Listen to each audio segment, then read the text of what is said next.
companionship.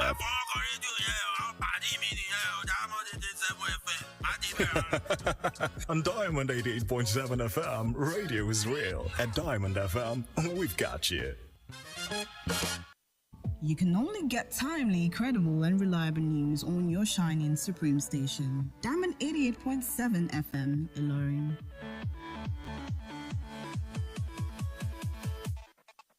Looking for a reliable, up-to-date source of credible news at all time? Your shining supreme station is the answer. Stay tuned for the news on the hour by 1 p.m. every day on Diamond 88.7 FM, Iroyin. Shining supreme.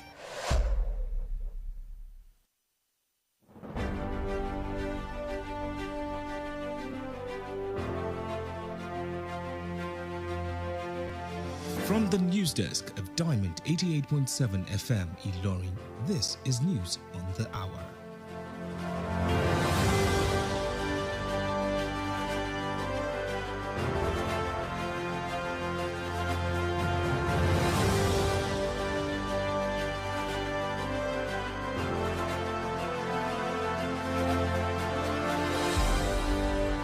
In the headlines, Senate postpones resumption to May 6th. State police reportedly off agenda as National Economic Council meets Thursday. Their store in Lagos building collapse rises to 515 rescued. New terrorist group Mahmouda occupying part of Kwara, Niger State, Emir cries out. On the foreign scene, Pope Francis dies at residence. In sports news, Igalo urges Osimhen to consider Premier League switch.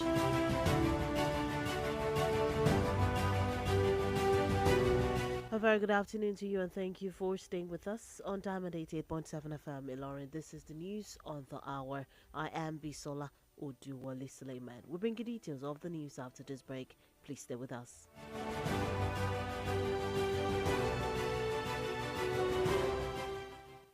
Opportunity in this country, I don't lose hope. Oh my God, jackpot. Leaving the country may not be the solution that you think it is. Don't make leaving Nigeria the only solution to your life's challenges. Japa because you want to, but stop raising it as a solution to national issues that you can work on and fix. Nigeria will always be your home, and together we can make it better. This message is reaching you from Diamond 88.7 FM Iroyin.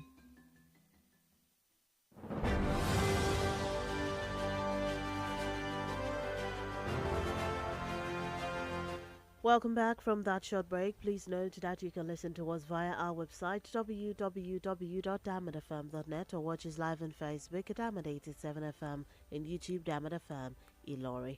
Now the news in detail. The Senate has announced a shift in the date of its resumption to May 6 due to the celebration of International Workers' Day. The announcement was contained in an internal memo dated April 20, 2025, addressed to all senators and signed by the Senate Clerk Andrew Ogbonna Nwoba. The earlier date of resumption was fixed for April 29, 2025.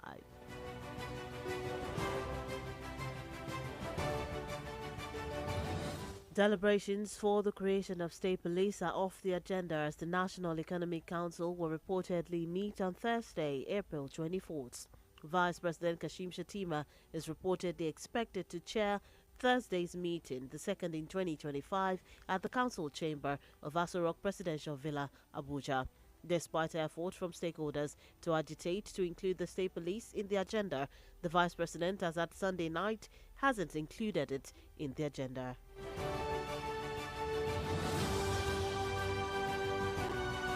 Still in the news, the Securities and Exchange Commission (SEC) has warned that celebrities, influencers and bloggers who promote unregistered investment schemes will face prosecution as the Commission moves to enforce provisions of the newly enacted Investments and Securities Act (ISA) 2025. In a statement released on Sunday in Abuja, SEC Director General Emomotimi Agama said the law also covers influencers and bloggers who promote fraudulent schemes with clear penalties including imprisonment. Agama reiterated the SEC's commitment to protecting investors and enhancing market integrity.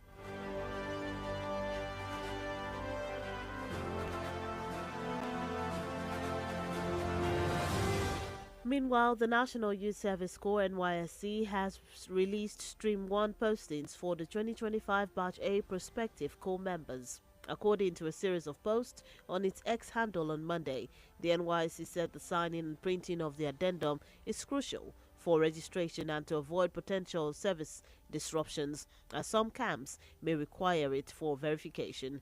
It also advised prospective Corps members not to travel at night to the orientation camps.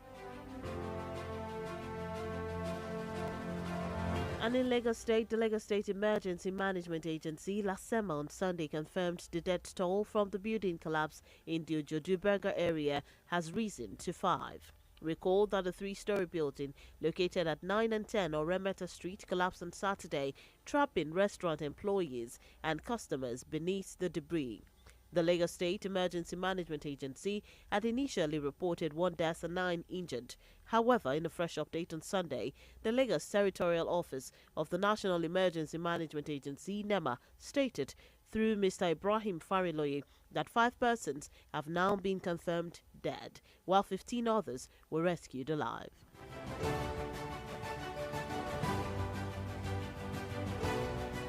And to news in Gombe State, at least 20 people, mostly children, have lost their lives in a fatal automobile crash that occurred in Biliri, the headquarters of Biliri local government area in Gombe State. Apart from those who died, numerous others sustained various injuries and are receiving medical attention at health facilities in Biliri.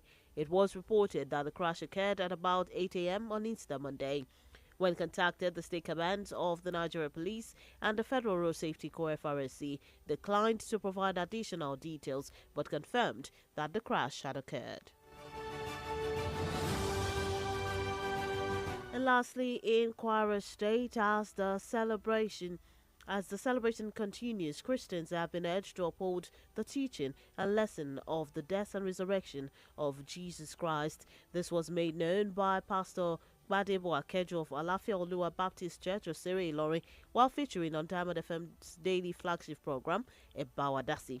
The clergyman, who emphasized and highlighted the importance of the Easter celebration, said the death and resurrection of Jesus Christ brought reconciliation between man and God, urging the nation's leaders to live the sacrificial life laid down by Jesus Christ.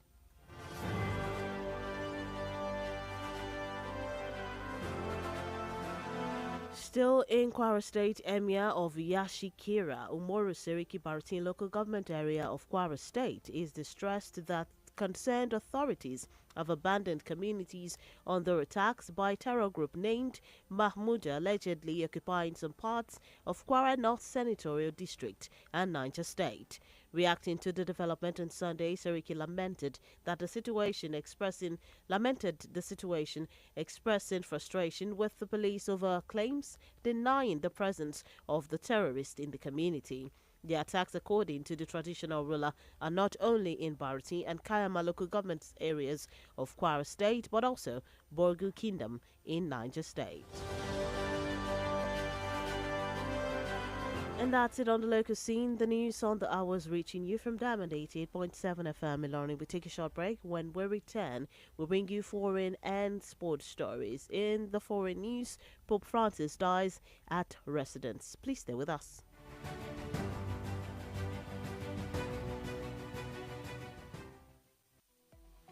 Follow us on social media, Facebook, Twitter and Instagram at Diamond 87 FM. Diamond FM, shining supreme.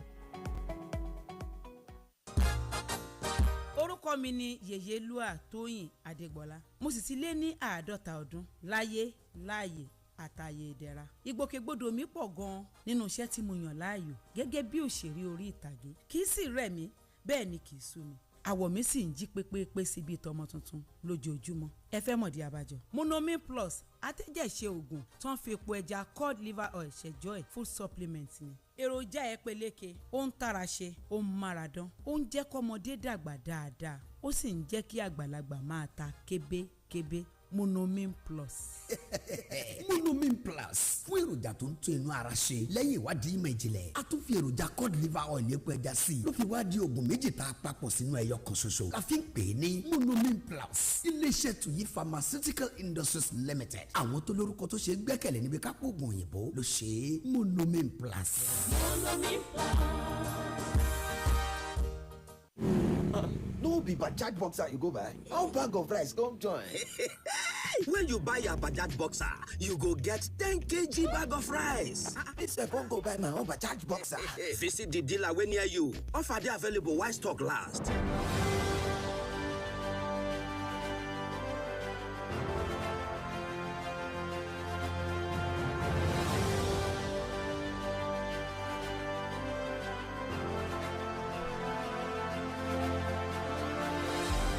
Welcome back from that break. If you're just tuned in and joining us, you're still listening to the news on the hour, reaching you from our studios, Diamond 88.7 FM in Ilorin. Before we went on that break, we brought you local stories. Now we move on to the foreign scene.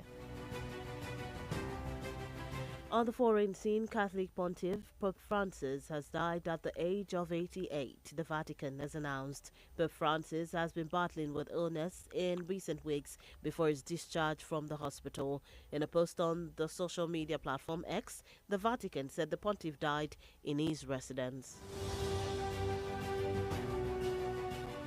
Still on the foreign scene, Russia unleashed a barrage of missiles and drone strikes on Ukraine as a short-lived Easter ceasefire expired. Russian forces launched 96 drones and 3 missiles on eastern and southern Ukraine overnight, Ukraine's Air Force reported on Monday. And in sports news, all-weather striker Olayinka has encouraged fellow Nigerian forward Victor Osimhen to consider a move to the Premier League this summer. Osimhen, who has enjoyed a stellar season with Galatasaray, is once again attracting attention from top clubs across Europe. Speaking in an interview with newsmen, Igalo shared his thoughts on the ongoing transfer buzz surrounding Osimhen, advising him to consider a Premier League move.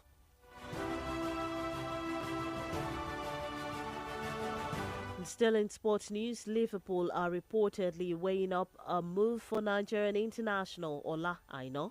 The fullback is into the final months of his contract with Nottingham Forest. Liverpool, according to reporter, targeting the defender as a potential replacement for Trent Alexander-Arnold.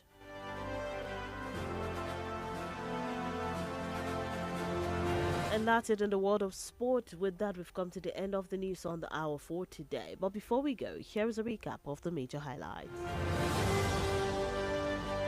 Senate postpones resumption to May 6th.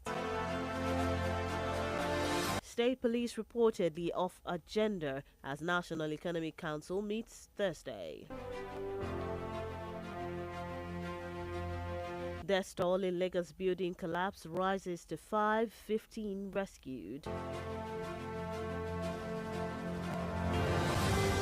New terrorist group Mahmoud occupying parts of Kwara, Niger State, Emir cries out. On the foreign scene, Pope Francis dies at residence. And in sports news, Igalo urges Osimhen to consider Premier League switch. Before we wrap up the news this afternoon, we go to our Today in History segment. Did you know that on this day in 1900, the Nigerian military was established? Now you know. For news coverage or information about happenings around you, kindly contact the Diamond FM newsroom number on 091 606 27526. 091 606 27526. 526. Do keep up to date with us via all our social media platforms at Diamond 87 FM on Instagram and Facebook, and at Diamond FM Ilorin on YouTube. Log on to our website www.diamondfm.net or download our app on Google Play Store and iOS Apple Store, Diamond FM. Join us at 3 p.m. for the news flash and at 5 p.m. for the news across the world for a comprehensive package of these stories and many others. The news on the hour was edited by Adeyemi Adewale.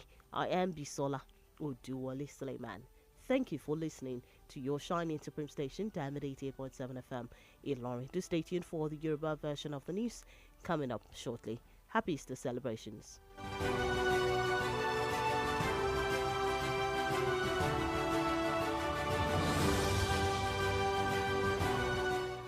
What did I say, huh? What did I say? I told you no touchy. Now you suffer the bite of the lion and the clenching jaws of an alligator. No touchy, especially not a fan of Diamond FM. Don't touch that radio set.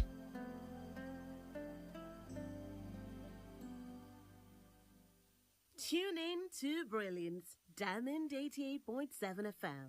Bùnmi bá balẹ̀ á nípa òjò balẹ̀ á ta ṣàràṣàrà. Diamond FM 88.7 nípínlẹ̀ Kwara. Ọba gbogbo wọn là á ṣe. Látinú yàrá ìròyìn Diamond 88.7 FM Ìlọrin, ìròyìn ẹ̀kúnrẹ́rẹ́.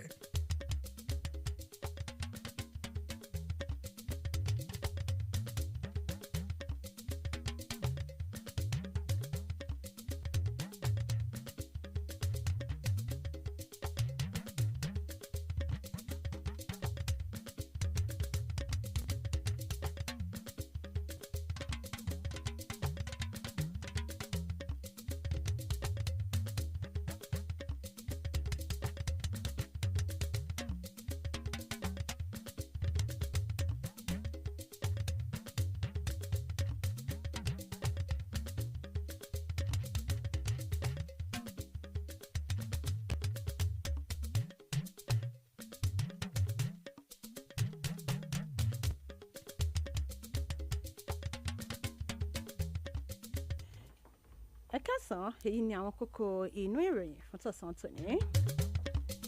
Ilé ìgbìmọ̀ aṣòfin ilẹ̀ wa ti sún ìwọlé wọn wọlé sí iwájú di ọjọ́ 6 oṣù karùn-ún. Ìdásílẹ̀ àwọn òṣìṣẹ́ ọlọ́pàá ìpínlẹ̀ ní kò sí lára àwọn ohun tí wọ́n ó máa mẹ́nubà níbi ìpàdé àpapọ̀ ètò ọrọ̀ ajé ilẹ̀ wa lọ́jọ́ Ọjọ́bọ̀.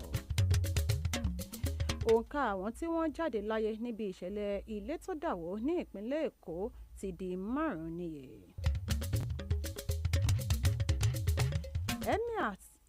Emir ti kẹ́gbàǹjarè lórí bí ó ṣe ní pé àwọn ikọ̀ Mahmuda ń da àwọn agbègbè kan láàmú ìyẹn ní ìpínlẹ̀ Kwara. Lẹ́ka ti ilẹ̀ òkèrè Pope Francis ti jáde láyé ní ilé ìgbé rẹ̀.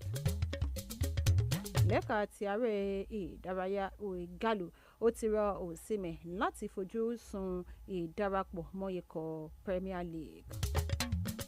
Ẹ̀ka àsán ẹ̀ṣẹ̀hun tẹ́ darapọ̀ mọ́ wa nínú ìròyìn ẹ̀kúnrẹ́rẹ́ fún ti ọ̀sán tòní láti iléeṣẹ́ wa Diamond 88.7 FM Ìlọrin. Ìròyìn ọ̀hún lẹ́kọ̀ọ́rẹ́ ń bọ̀ lẹ́yìn ìdánudúró ráńpẹ́.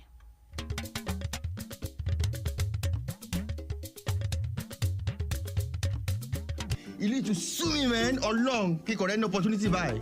My ex ni mo jápa ni. O lè ṣídìí kúrò nílẹ̀ Nàìjíríà tán pátápátá gbà bẹ́ẹ̀. O kò ní ṣàìní àwọn ẹbí, ọ̀rẹ́ àtolùfẹ́ rẹ lórí ilẹ̀ náà. O lè jápa nítorí tí o fẹ́ láti ṣe bẹ́ẹ̀. Ṣùgbọ́n sinmi rírannu mọ́ gẹ́gẹ́ bí ọ̀nà àbáyọ kan sí àwọn ìṣòro tó ń kojú orílẹ̀-èdè yìí lápapọ̀. Kódà bí o bá tilẹ̀ kó gbogbo ohun tí í ṣe tirẹ̀ kúrò nílé. Síbẹ̀ ilé ẹni ni ilé ẹni. Ìlú rẹ ní Nàìjíríà jẹ́ yóò máa gbé ọ lọ́kàn lájò.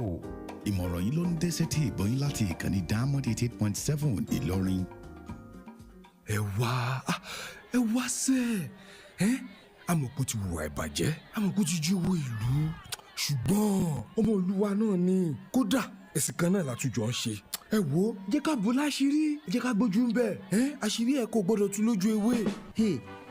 ẹ dúró ẹ jẹ́ àrònú jinlẹ̀ o ṣé ẹ mọ̀ pé èrè ìwà àbàjẹ́ àti ìpinnu òdì kò máa rà lé ẹlẹ́yàmẹ̀yà tàbí ojúṣàájú ẹ jẹ́ a béèrè fún àkóyawọ́ fún àwùjọ àti orílẹ̀-èdè tó dáa tó o bá rí nǹkan tí ò bójú mu fi tó àwọn aláṣẹ tó tọ́ létí. Ìmọ̀ràn yìí ló ń dé sétí ìgbọ́ yín láti ìkànnì Diamond 88.7 Ìlọrin.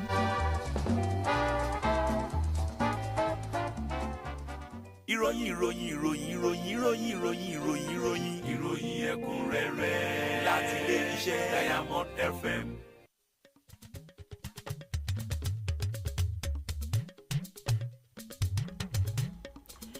ẹ káàbọ̀ padà ìròyìn ọ̀hún rèé lẹ́kùnrẹ́rẹ́ látẹnu Ọláyínká Ajani Àjíbádé.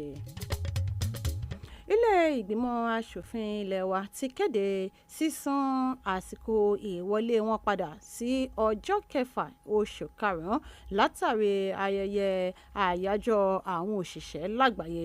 Nínú àtìjáde eléyìí tí wọ́n fi léde tí wọ́n fi 20 oṣù kẹrin ọdún yìí sí orí rẹ̀. Níbẹ̀ ni wọ́n ti rọ gbogbo àwọn aṣòfin ilé wa tó fi mọ́ àwọn òṣìṣẹ́ ní ilé ìgbìmọ̀ aṣòfin ilé wa àti akọ̀wé ilé ìgbìmọ̀ aṣòfin ilé wa Andrew Ogbonna Awoba wípé kí wọ́n jẹ́ kí gbogbo àwọn aṣòfin mọ̀ wípé wọ́n ti sún ọjọ́ ìwọlé sí ẹnu ìjókòó síwájú ṣáájú. Òun ló yẹ kí àwọn aṣòfin ilé wa kí wọ́n wọlé padà sẹ́nu iṣẹ́ ìyẹn ní ọjọ́ 29 inú oṣù kẹrin ọdún tá a wà nínú ẹ̀ yìí.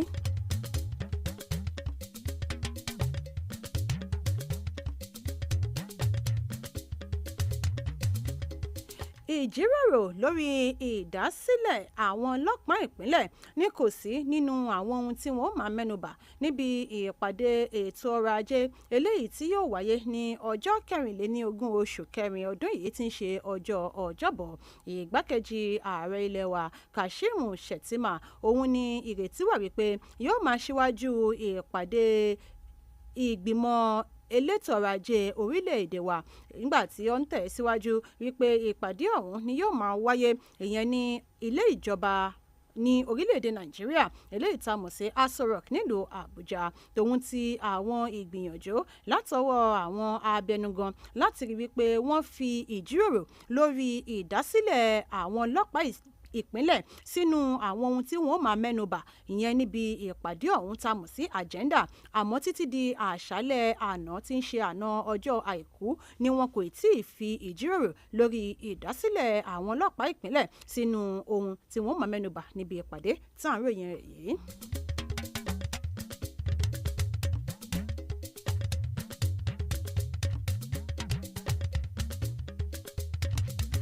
Àjọ tó ń rí sí ètò ààbò ohun pàṣípààrọ̀ owó tá a mọ̀ sí the Security and Exchange Commission SEC ti ṣe ìkìlọ̀ fún àwọn ìlú mọ̀ọ́ká tá a mọ̀ sí celebrities, àwọn olùbánipolówó ọjà tá a mọ̀ sí influencers àti àwọn olùgbé ohun tó ń lọ sórí afẹ́fẹ́ tá a mọ̀ sí bloggers láti dẹ́kun ṣíṣe ìpolówó àwọn ètò okòwò eléyìí tí ìjọba tí wọn ò bá fọwọ́ sí tá a mọ̀ sí unregistered investment schemes. Nígbà tí wọ́n ń jẹ́ kó di mímọ̀ wípé èyíkéyìí nínú àwọn celebrity, influencer tàbí blogger tí wọ́n bá ń polówó àwọn unregistered investment scheme yìí yóò kojú ìjìyà lábẹ́ òfin. Gẹ́gẹ́ bí àjọ yìí ti ṣe jẹ́ kó di mímọ̀ wípé àwọn tí ń gbé ìgbésẹ̀ láti ṣe àgbékalẹ̀ òfin kan eléyìí tí wọ́n pè ní Investment and Securities Act ISA 2025 nínú àtẹ̀jáde tó fi léde lọ́jọ́ àìkú nílùú Àbújá.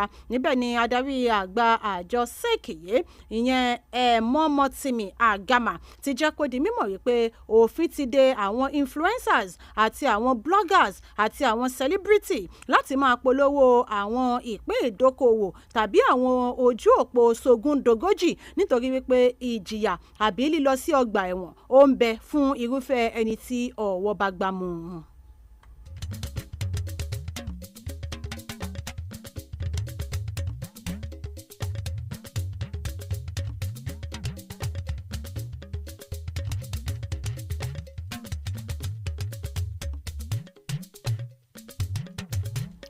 Àjọ agùnbánirọ̀ ti ṣe àgbéjáde orúkọ àwọn Stream 1 Batch A ti àwọn ikọ̀ agùnbánirọ̀ ti ọdún 2025 yìí lórí ìtàkùn abẹ́yẹfò X wọn ní ọjọ́ Ajé. Níbẹ̀ ni àjọ agùnbánirọ̀ tá a mọ̀ sí NYSC ti kéde dídarí àwọn agùnbánirọ̀ tuntun sí àwọn ààyè tí wọn yóò ti máa gbé lọ ṣiṣẹ́ sin ilẹ̀ bàbá wọn, tí ó sì rọ àwọn agùnbánirọ̀ yìí láti rí wípé wọ́n dẹ́kun rìnrìn àjò lọ́wọ́ àṣálẹ́ lọ sí àwọn ààyè ètò ìlanilọ́yẹ̀ tá a mọ̀ sí orientation camps. Wọ́n ní kí àwọn agùnbánirọ̀ yìí kí wọ́n dẹ́kun ìrìn alẹ́ ní gbogbo ìgbésẹ̀ tí wọ́n ò bá gbé lásìkò tí wọ́n bá ń lọ sí orientation camp tàbí lásìkò tí wọ́n bá ń bẹ ní orientation camp wọn.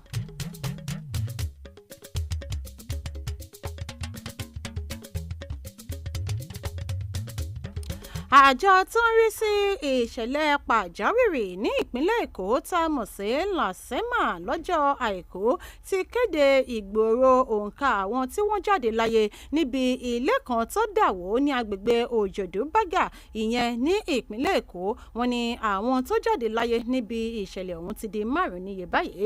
ṣe bẹ́ẹ̀ rántí wípé ilé alájà mẹ́ta kan tó ń bẹ ní òpópónà 9 and 10 ọ̀rẹ́ mẹ́ta ni ó dàwó lọ́jọ́ Sátidé níbi tí ó ti ṣe àkóbá fún àwọn òṣìṣẹ́ àti àwọn oníbàárà ilé oúnjẹ kan. Nígbà tí àjọ tó ń rí sí ìṣẹ̀lẹ̀ pàjáwìrì ní ìpínlẹ̀ Èkó tẹnubọ̀rọ̀, wọ́n jẹ́ kó di mímọ̀ pé èèyàn kan ló kọ́kọ́ jáde láyé tí èèyàn 9 sì fi ara pa. Àmọ́ nínú àgbéjáde tí wọ́n gbé jáde ìyún lọ́jọ́ Àìkú, níbẹ̀ ni wọ́n ti jẹ́ kó di mímọ̀ pé ìgbòòrò tún ti dé bá àwọn tí wọ́n jáde láyé tí wọ́n sì tún ti ṣe àwárí àwọn mìíràn tí wọ́n ti fi ara gbọgbẹ́ níbi ìṣẹ̀lẹ̀ ọ̀hún. Wọ́n wá jẹ́ kó di mímọ̀ pé àpapọ̀ àwọn tí wọ́n ti dóòlà níbi ìṣẹ̀lẹ̀ náà báyìí ti di 15 níye.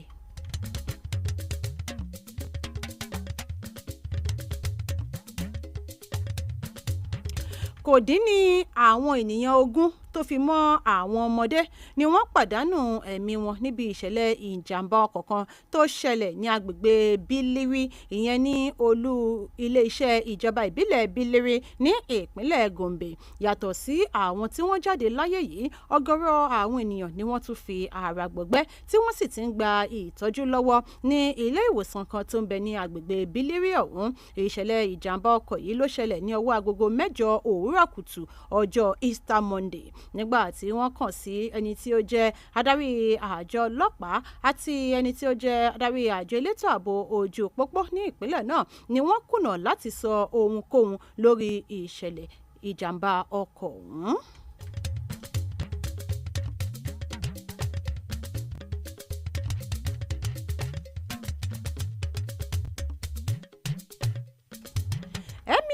Agbègbè Yashikira Umaru Seriki ní ìjọba ìbílẹ̀ Barutin ní ìpínlẹ̀ Kwara ti fi ìbànújẹ́ ọkàn rẹ̀ hàn lórí bí ó ṣe jẹ́ kó di mọ̀ pé àwọn aláṣẹ ti pa àwọn agbègbè kan tì tí wọ́n ń kojú ìṣẹ̀lẹ̀ làlúrí látọwọ́ àwọn ikọ̀ alákatakítí tí wọ́n porúkọ wọn ní Mahmuda, eléyìí tó ní wọ́n ń da àwọn apá ibì kan ní apá àríwá ìpínlẹ̀ Kwara àti ìpínlẹ̀ Niger láàmú. Nígbà tó ń sọ̀rọ̀ lórí ọ̀rọ̀ yìí lọ́jọ́ Àìkú, Seriki òun ni ó banújẹ́ lórí ìṣẹ̀lẹ̀ yìí pẹ̀lú bí ó ṣe sọ wípé àwọn òṣìṣẹ́ ọlọ́pàá wọ́n sọ wípé kò sí ohun tó jọ mọ́ ìṣẹ̀lẹ̀ ìgbésùmọ̀mí ní agbègbè náà. Ó jẹ́ kó di mímọ̀ wípé kì í ṣe ní ìjọba ìbílẹ̀ Barutin àti Kayama ní ìpínlẹ̀ Kwara nìkan ni àwọn aráabí ti ń dà wọ́n láàmú bí kò tún ṣe ní agbègbè Bọ̀gú ìyẹn ní ìpínlẹ̀ Niger.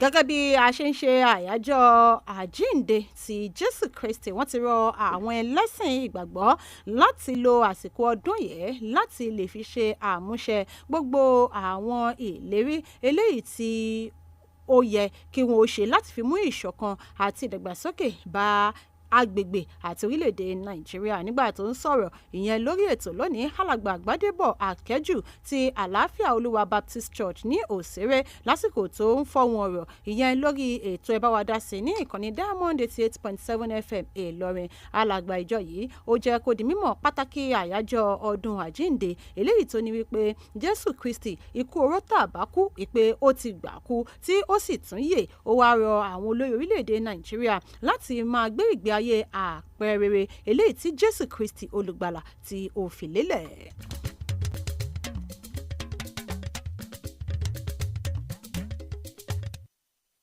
Ẹ̀kúnrẹ́rẹ́ lẹ ti ń tẹ́tí gbọ́ lọ́wọ́ láti lè ṣe wa Diamond 88.7 FM Ìlọrin. Lẹ́yìn ìdánudúró ráńpẹ́, ìròyìn ìlẹ́ka àti ilẹ̀ òkèèrè àti sáré ìdárayá lámàmú wa sí ti gbọ̀yìn. À ń padà bọ̀ lẹ́yìn ìdánudúró díẹ̀.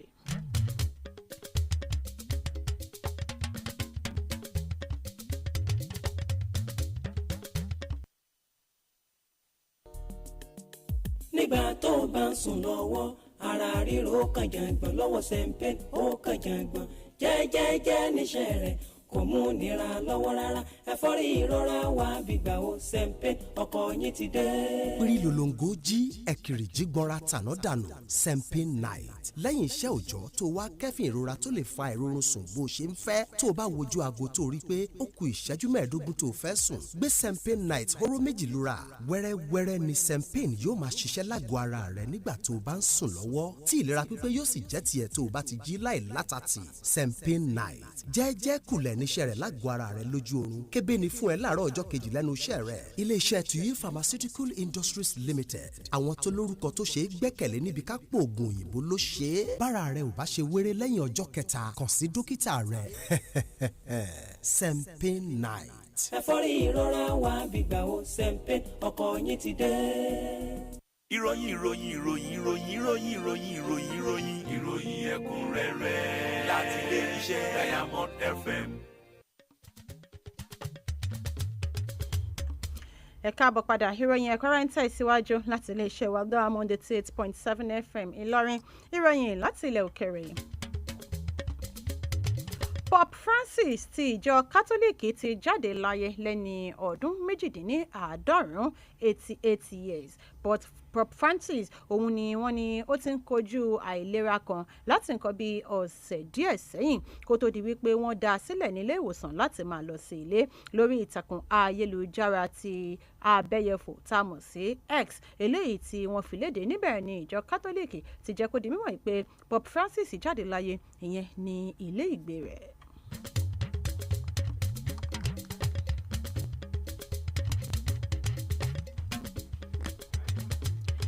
ìròyìn lẹ́ka ti ààrẹ ìdárayá àtàmátàsé ikọ̀ àlùwẹ́dà Idion Igalo ti gba akẹgbẹ́ rẹ̀ tó ń gba ọwọ́ iwájú fún ilẹ̀ Nàìjíríà Victor Osimhen lámọ̀ràn láti bójú wo dídarapọ̀ mọ́ ikọ̀ Premier League ní sáàyé.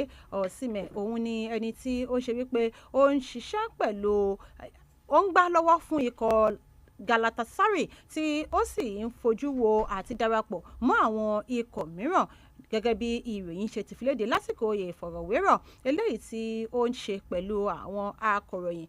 Igalo ó wá sọ èròǹgbà rẹ̀ lórí àwọn àfojúsùn eléyìí tí ó ní fún Victor Osimhen.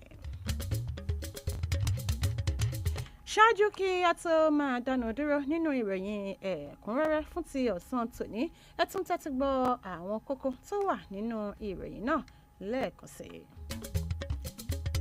ilé ìgbìmọ̀ asòfin ilé wa ti sún ìwọlé wọn padà síwájú sí di ọjọ́ 6 oṣù karùn-ún. ìjíròrò lórí ìdásílẹ̀ àwọn ọlọ́pàá ìpínlẹ̀ ní kò sí nínú ohun tí wọn yóò máa gbéyẹ̀wò níbi ìpàdé àjọ elétò ààbò orílẹ̀-èdè Nàìjíríà ìyún lọ́jọ́ Ọjọ́bọ̀. ìpàdé àjọ ìlótò ọrọ̀ ajé orílẹ̀-èdè Nàìjíríà àwọn ká àwọn tí wọ́n jáde láyé níbi ìṣẹ̀lẹ̀ ilé tó dàwó ní ìpínlẹ̀ Èkó ti gbèrú sókè di 5 báyìí tí wọ́n sì ti dóòlà àwọn 15.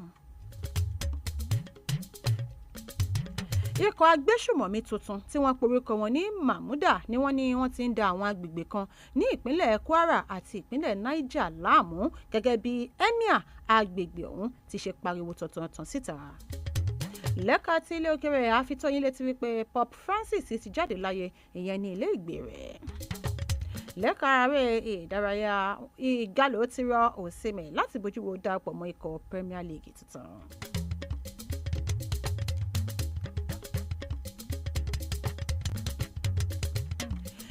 ní àyájọ́ òní ọdún 1900 ni wọ́n dá ikọ̀ àjọmọ̀ogun orílẹ̀-èdè Nàìjíríà sílẹ̀ tó o bá mọ̀ o ti mọ̀ lónìí. ìròyìn ẹ̀kúnrẹ́rẹ́ fún ti ọ̀sán tòní kò ní mọ jù báyìí lọ àyíbá mọ̀ ẹ lè ní èyíkéyìí ìròyìn tó fi tó yàrá ìròyìn iléeṣẹ́ wa Diamond 88.7 FM Ìlọrin létí ẹ lè pe yàrá ìròyìn wa sórí 09160627526. Adéyẹmí Adéwálé ló ṣe àkójọpọ̀ ìròyìn yìí lédè Gẹ̀ẹ́sì.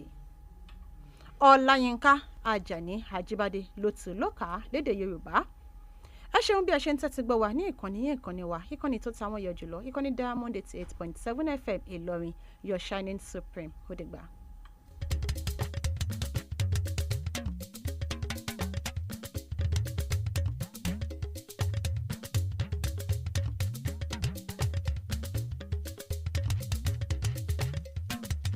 bí a bá ń sọ nípa àgbékalẹ̀ ìròyìn tí kò lẹ́jà bákan nínú. ikọ̀ ẹ̀ṣọ́ aláàbò